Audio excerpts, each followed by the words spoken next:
Sinn Féin are apparently seeking to end the British rule in Northern Ireland. Do you see this happening anytime soon, or do you think it'll take another 846 years? Is that to me or what? To me? Well, I'm an Irish Republican. I've been an Irish Republican for 40 years. It's my life. It's what I believe in, and it's not some romantic notion of a united Ireland for the sake of it. I actually think that all of the ills that I was born in the estate here in the north that was based on injustice, discrimination, inequality, all of that.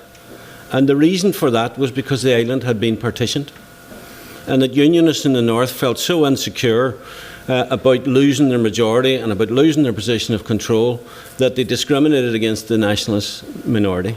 And in this city here, you know, when they partitioned this city in 1920 and 21, and there was a boundary commission and all of that, the city council had a nationalist mayor who was called Hugh O'Doherty. And the city council voted against being part of the British state. They wanted to be part of the new Irish state that was being set up in the south. So they wanted to be associated with Dublin. And they voted in favour of that, but they were overruled. And people drew a line around this city and said, that's the north and that's the south. And it could have been 10 yards either way. It was as simple as that. And the city council had a nationalist majority, which was about 75% nationalist and 25% unionist. And immediately after that partition, the boundaries were changed. And from 1922 until 1972, unionists controlled the city. Totally unjust, totally unequal, totally unfair, and used discrimination in housing, employment and everything else to try and consolidate their position. I don't think they had any choice. I'm not condoning it, but I can understand why they did it. It was survival for them. But that all emanated from the partition of Ireland. And if you look now, we have an education system that goes to the border and then stops there, and there's another education system on the other side. There's two health systems. You know, there's two transport systems. We're only a small island. We're only a small population, and we take ourselves far more seriously than we should.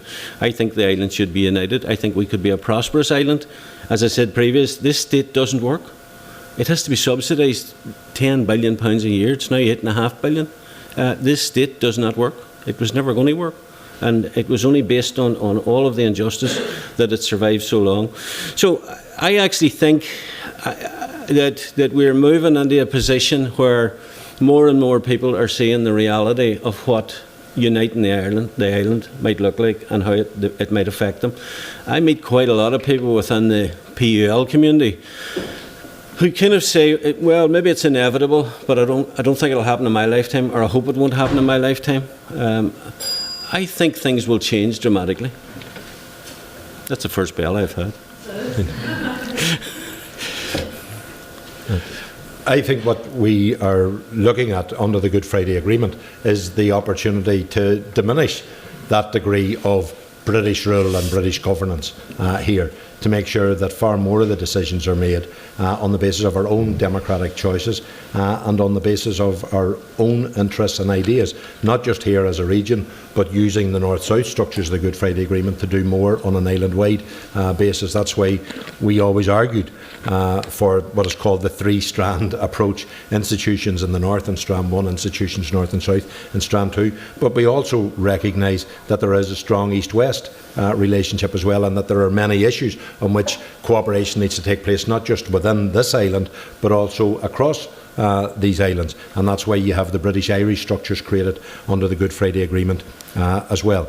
So we think that you can move to a situation where you can have strong and enduring partnership and sensible policy cooperation at the things that are needed between Britain and Ireland, but at the same time have far more decisions being taken effectively on the basis of our priorities and our concerns and our opportunities here in Ireland, both north and south. That's what the SDLP always stood for. For a long time, we were the only party that advocated the sort of model that you have in the Good Friday Agreement, because unionists, as Jerry says, totally opposed power sharing down the years. So too did Sinn Féin oppose the concept and the argument of power sharing down the years. And indeed, when we had power sharing under the Sunningdale Agreement in the 1970s, you not only had the unionists mobilising against it with the Loyalists and the Workers' Council strike, you also had the ARA deliberately increasing and intensifying their violence to help to exacerbate that unionist pressure and that Loyalist opposition as well.